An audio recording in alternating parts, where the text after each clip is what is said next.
여러분은 혹시 지방이라는 단어를 들으면 어떤 생각이 먼저 떠오르시나요? 혹시 나쁜 것, 피해야 할 것, 혹은 건강의 적 같은 부정적인 이미지가 먼저 떠오르지는 않으신가요? 우리 모두는 수십 년간 지방과 콜레스테롤이 건강에 해롭다는 이야기를 귀가 따갑도록 들어왔고 자연스럽게 그렇게 믿어왔습니다. 과연 이 믿음은 흔들림 없는 단 하나의 진실이었을까요? 아니면 우리가 미처 알지 못했던 복잡한 이야기의 일부였을까요? 오늘 우리는 오랫동안 우리 식탁을 지배했던 강력한 믿음의 근원을 파헤치고 그 이면에 숨겨진 과학적 여정과 사회적 파장을 함께 탐험해 볼까 합니다. 어쩌면 여러분의 건강 상식을 뒤흔들 놀라운 진실을 마주하게 될지도 모르죠. 시간을 거슬러 올라가 20세기 중반, 세상은 풍요로워지고 있었지만 그 이면에는 새로운 그림자가 드리워지고 있었습니다. 바로 심장 질환의 급증이었죠. 사람들은 갑자기 늘어나는 심장병의 원인을 찾기 시작했고 이때 한 가지 강력한 용의자가 지목됩니다. 여러분도 짐작하시겠지만 바로 우리 식단에 늘 존재했던 지방이었습니다. 특히 육류나 유제품에 많은 포화지방과 콜레스테롤이 심장 건강을 위협하는 주범으로 낙인 찍히기 시작했죠. 이 시기에 미국의 생리학자 앤셀키스 박사는 여러 국가의 식단과 심장질환 발병률을 비교하는 연구를 진행했습니다. 그의 연구는 지방, 특히 포화지방 섭취가 심장질환의 주요 원인이다라는 이른바 지방가설에 힘을 실어주었습니다. 이 가설은 당시 대중의 불안감과 맞물려 엄청난 속도로 퍼져나갔습니다. 신문 헤드라인은 지방은 독이다, 콜레스테롤 경고, 심장 건강을 위해 지방을 줄이세요 와 같은 자극적인 문구들로 가득 찼죠. 사람들은 공포에 질렸고 과학적 근거로 제시된 이 주장을 의심 없이 받아들이는 분위기였습니다. 이윽고 저지방 식단은 전 세계적인 건강운동으로 확산되기 시작했습니다. 지방 섭취를 줄이는 것이 건강을 지키는 길이라고 믿게 되었고 슈퍼마켓 진열대에는 저지방, 무콜레스테롤이라는 문구가 선명하게 박힌 수많은 가공식품들이 등장했습니다. 우리는 지방을 피하는 것이야말로 건강하고 오래 사는 길이라고 굳게 믿게 된 것이죠. 하지만 아이러니컬하게도 이 저지방 식단이 대중화되고 수십 년이 흐른 뒤 우리는 예상치 못한 결과와 마주하게 됩니다. 사람들은 열심히 지방 섭취를 줄였지만 비만율은 오히려 가파르게 상승하기 시작했고 당뇨병과 같은 만성질환 역시 증가세를 멈추지 않았습니다. 모두의 기대와는 다른 방향으로 흘러가고 있었던 겁니다. 대체 무엇이 문제였을까요? 지방이 빠진 자리를 채운 것은 다름 아닌 설탕과 정제 탄수화물이었습니다. 식품회사들은 지방을 제거하면 맛이 없어지는 것을 보완하기 위해 설탕을 더 많이 넣기 시작했고 사람들은 저지방이라는 이름표 뒤에 숨겨진 달콤한 유혹에 쉽사리 빠져들었죠. 저지방 시리얼, 요구르트, 쿠키, 이 모든 것들이 사실은 설탕으로 가득 차 있었던 겁니다. 우리는 지방을 멀리했지만 대신 설탕의 과다 섭취라는 또 다른 문제에 직면하게 된 셈이죠. 이 시점에서 일부 과학자들과 유료 전문가들 사이에서는 기존의 지방 가설에 대한 의문이 조심스럽게 제기되기 시작했습니다. 정말 지방만이 문제였을까? 우리가 너무 성급하게 결론을 내린 것은 아닐까? 하는 질문들이었죠. 마치 견고해 보이던 성벽에 작은 균열이 생겨나기 시작한 것처럼요. 과연 이 균열은 어떤 거대한 진실을 드러내게 될까요? 놀랍게도 그 균열 사이로 비집고 나온 것은 오랜 시간 굳건히 믿어왔던 지방 가설에 대한 근본적인 의문들이었습니다. 마치 바다 한가운데 떠있는 거대한 빙산의 한 조각처럼 우리가 보았던 것이 전부가 아니라는 깨달음이 서서히 수면 위로 떠오르기 시작한 것이죠. 수십 년간 당연하게 여겨왔던 지식의 견고한 벽에 금이 가기 시작하자 용기 있는 과학자들은 그 틈새를 통해 새로운 진실을 탐색하기 시작했습니다. 그들은 단순히 지방이 나쁘다는 명제에 안주하지 않고 더 깊이 파고들어 우리 몸속에서 지방과 콜레스테롤이 실제로 어떻게 작용하는지 그 복잡한 생체 메커니즘을 밝혀내기 위해 고군분투했죠. 기존의 패러다임을 뒤흔드는 결정적인 순간들은 주로 연구실의 작은 실험대 위에서 혹은 밤늦도록 데이터를 분석하는 컴퓨터 화면 앞에서 찾아왔습니다. 수많은 가설과 실험, 그리고 실패 속에서 마침내 하나의 중요한 통찰이 빛을 발하기 시작한 것인데요.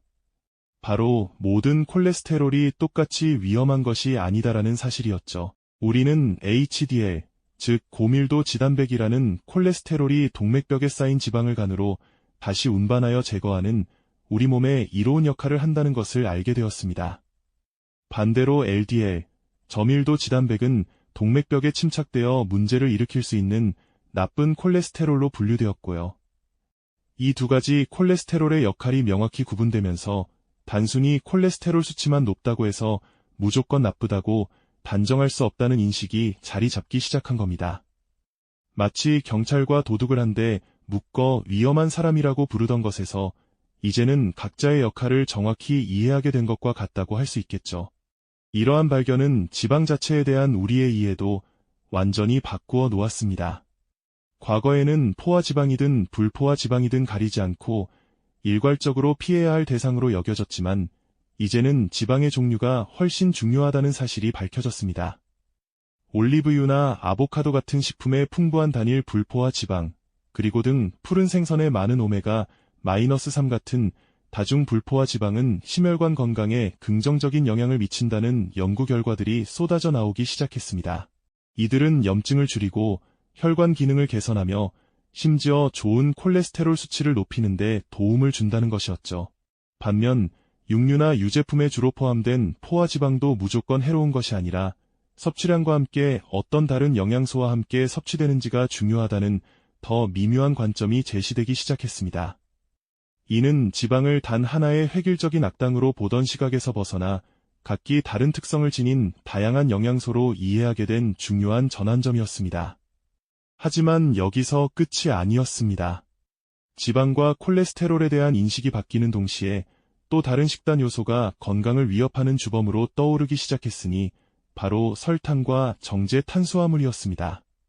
수십 년간 지방에 가려져 있던 이들은 심장 질환과 비만, 당뇨병 등의 만성 질환에 미치는 영향이 생각보다 훨씬 심각하다는 사실이 드러나기 시작했죠.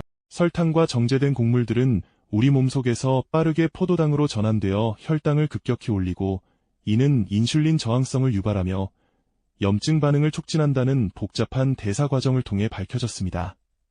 마치 조용히 숨어있던 진짜 범인이 모습을 드러낸 것과 같았습니다. 특히 지방을 줄인 저지방 식품들이 맛을 보완하기 위해 설탕을 더 많이 첨가하면서 우리는 의도치 않게 더 큰 위험에 노출되고 있었다는 충격적인 진실도 함께 말이죠. 이러한 새로운 과학적 증거들이 학계에 발표될 때마다 기존의 견고한 학설을 옹호하던 이들과 새로운 발견을 주장하는 이들 사이에 뜨거운 논쟁이 벌어졌습니다. 학회장에서는 격렬한 토론이 이어졌고 과학 저널에는 콜레스테롤 신화의 종말과 같은 도발적인 제목의 논문들이 실리며 패러다임의 변화를 알렸습니다. 마치 오랜 시간 굳게 닫혀있던 문이 활짝 열리면서 그동안 보지 못했던 새로운 세상이 펼쳐지는 듯한 격변의 시기였죠. 이 과정에서 많은 이들이 혼란스러워하기도 했지만 동시에 진실을 향한 지적인 호기심과 탐구정신이 활활 타올랐습니다. 우리가 알고 있던 건강 상식이 얼마나 단순하고 편협했는지를 깨닫는 순간이었으니까요. 과연 이 모든 변화는 우리 식단과 건강에 어떤 새로운 길을 제시하게 될까요? 이제 우리는 지방과 콜레스테롤에 대한 더욱 깊이 있고 균형 잡힌 이해를 향해 나아가게 될 것입니다. 네, 오랜 시간 이어진 탐구와 논쟁 끝에 드디어 우리는 지방과 콜레스테롤에 대한 더욱 성숙하고 총체적인 시각을 갖게 되었죠.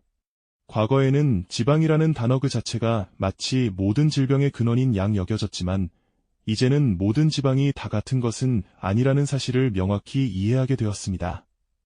마치 숲을 볼 때 나무 하나하나의 특성을 파악해야 하듯 지방 역시 그 종류와 역할에 따라 우리 몸에 미치는 영향이 천차만별이라는 것을 깨달은 것입니다. 가장 먼저 지방을 크게 세 가지로 분류해 볼 수 있을 텐데요. 첫째는 우리에게 해롭다고 알려진 트랜스 지방과 일부 가공된 포화 지방입니다. 이는 마가린이나 인스턴트 식품에 주로 들어있어 섭취를 최소화하는 것이 좋다는 점은 변함없는 사실이죠. 하지만 모든 포화 지방이 무조건 나쁜 것만은 아니라는 점도 중요합니다. 예를 들어 자연 상태의 코코넛 오일이나 유기농 버터에 함유된 포화지방은 적절히 섭취했을 때 오히려 우리 몸에 이로운 역할을 한다는 연구 결과도 속속들이 발표되고 있으니까요. 이처럼 포화지방 역시 그 출처와 가공 방식에 따라 우리 몸에 다르게 작용하는 전혀 다른 얼굴을 하고 있다는 것을 명확히 알아야 합니다. 둘째는 우리 몸의 필수적인 불포화 지방입니다. 올리브 오일, 아보카도, 견과류, 등푸른 생선 등에 풍부하게 들어있는 단일 불포화 지방과 다중 불포화 지방은 심혈관 건강을 지키고 염증을 줄이는 데 큰 도움을 줍니다. 이들은 세포막을 구성하고 호르몬 생성에 관여하며 비타민 흡수를 돕는 등 우리 몸의 중요한 기능을 수행하는 없어서는 안 될 영양소이죠. 마치 우리 몸의 윤활유처럼 없으면 뻑뻑하게 돌아가지 않는 필수적인 요소라고 비유할 수 있을 것 같습니다. 셋째는 바로 콜레스테롤입니다. 콜레스테롤은 그동안 가장 큰 오해를 받아왔던 영양소 중 하나일 텐데요. 이제 우리는 콜레스테롤이 간에서 자체적으로 생성될 뿐만 아니라 세포막을 만들고 호르몬을 합성하며 소화를 돕는 담즙산을 만드는데 핵심적인 역할을 한다는 것을 알고 있습니다. 중요한 것은 바로 좋은 콜레스테롤이라 불리는 HDL과 나쁜 콜레스테롤이라 불리는 LDL의 균형이죠. LDL도 그 자체로 무조건 나쁜 것이 아니라 산화되어 변형될 때 동맥경화와 같은 문제를 일으킬 수 있다는 것이 핵심입니다. 결국 중요한 건 콜레스테롤의 절대적인 수치보다는 HDL과 LDL의 비율, 그리고 LDL 입자의 크기와 산화 정도라는 것이죠. 마치 우리 몸속을 순환하는 택시와 같아서 어떤 택시가 어떤 짐을 싣고 어디로 가느냐가 더 중요하다는 이야기입니다. 결국 지방과 콜레스테롤에 대한 현대과학의 결론은 무조건적인 회피가 아니라 현명한 선택과 균형이라는 지혜로 수렴됩니다.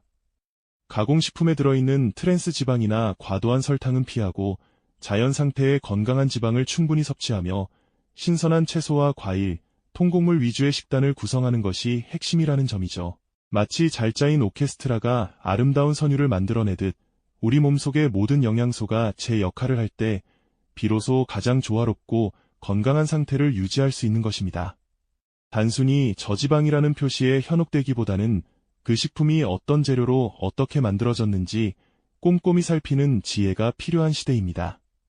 슈퍼마켓 진열대에서 현명하게 식품을 고르고 집에서는 신선한 식재료로 직접 요리하며 꾸준한 운동과 충분한 수면, 스트레스 관리까지 더해진다면 금상첨화일 테고요. 이 모든 요소들이 조화롭게 어우러질 때 비로소 진정한 건강이라는 열매를 맺을 수 있습니다. 우리는 수십 년간 지방은 악이라는 단순한 공식에 갇혀 있었지만 이제는 그 착각의 베일을 걷어내고 드디어 과학적 진실을 마주하게 되었습니다.